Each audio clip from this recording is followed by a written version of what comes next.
ఒకరోజు నలుగురు దొంగలు ఒకచోట సమావేశమై ఇలా మాట్లాడుకున్నారు. యారా, మనం దాదాపుగా అన్నేళ్ళని దోసుకున్నాం. అవును, కానీ తెనాలి రామలింగడింటిని దోసుకోలేదు. అవును రోయ్. ఆయన దగ్గర బోలెడు సంపద ఉందట.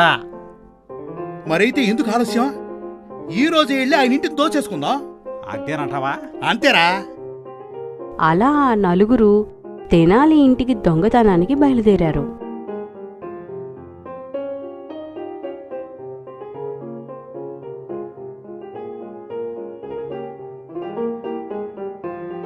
తెనాలి పెరట్లో చేతులు కడుక్కుంటూ ఉండగా ఏదో అలికిడి అయినట్లుగా అనిపించి అటుగా చూశాడు.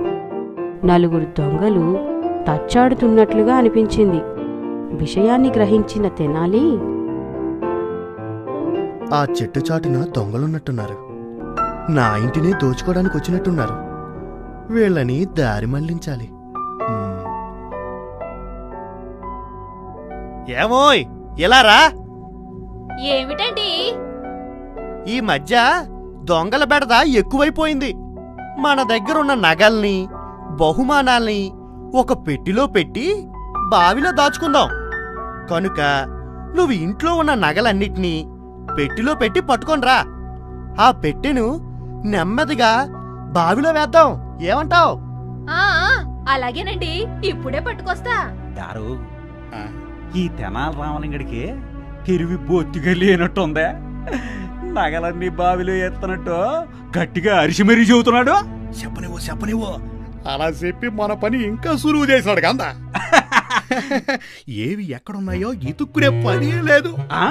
అర్ధరాత్రి దాటిన తర్వాత మన పని మనం కానిద్దాం. అంతే మరి, అంతే కదా. అలా ఆ నలుగురు తెనాలి మాటలు నిజమని నమ్మి అర్ధరాత్రి దాటేంత వరకు వేచి ఉన్నారు.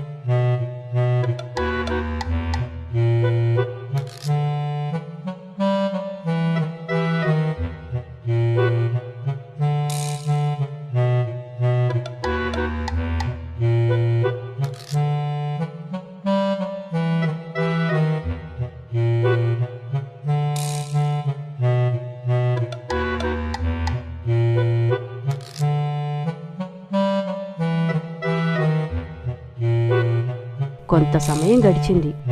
ఇంతలో ఇంకో ఆలోచన రా. ఏందదే? మరి బావిలో ఉన్న నీళ్లు కొన్నైనా బయటికి తోడిపోతే బంగారం పెట్టిన బయటికి తీయటం సులభం అవుద్ది కదా. అంతేనంట. అంతే మరి. అయితే ఇంకెందుకు ఆలస్యం? తోడైతే పోలా.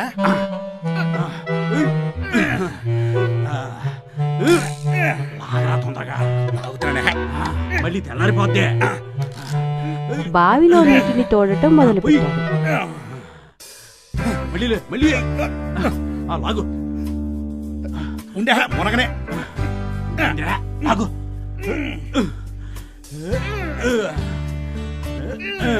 పూజ.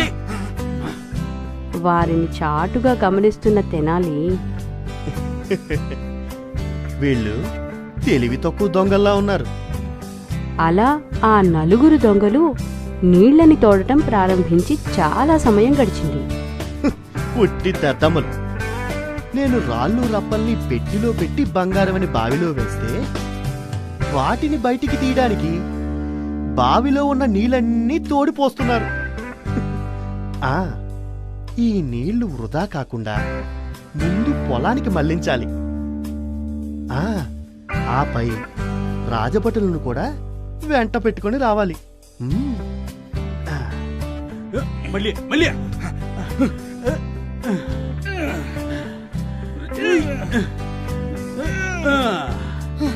అమ్మా, తోడలేకపోతున్నాను రా. కానీ ఏం చేస్తాం? వారు ఆ నీళ్లను తోడి చాలా అలసిపోయారు. తొందరగా నీళ్ళని తోడాలరా, లేకపోతే రాజభటులు పారాకొస్తే దొరికిపోతాం. అవును, నిజమే. కానీ తొందరగా తోడు. ఏంటి, ఎంత తోడినా తరగట్లేదు నీళ్ళు. అది మూట బావిరా. తోడు. తెలియకుండానే భటులు వచ్చే సమయం అయింది. దొంగలారా, మీరిక పట్టుబడ్డారు. రాజుగారి సమక్షానికి నడవండి. అది గమనించని ఆ నలుగురు దొంగలు పాపం భటుల చేతికి దొరికిపోయారు.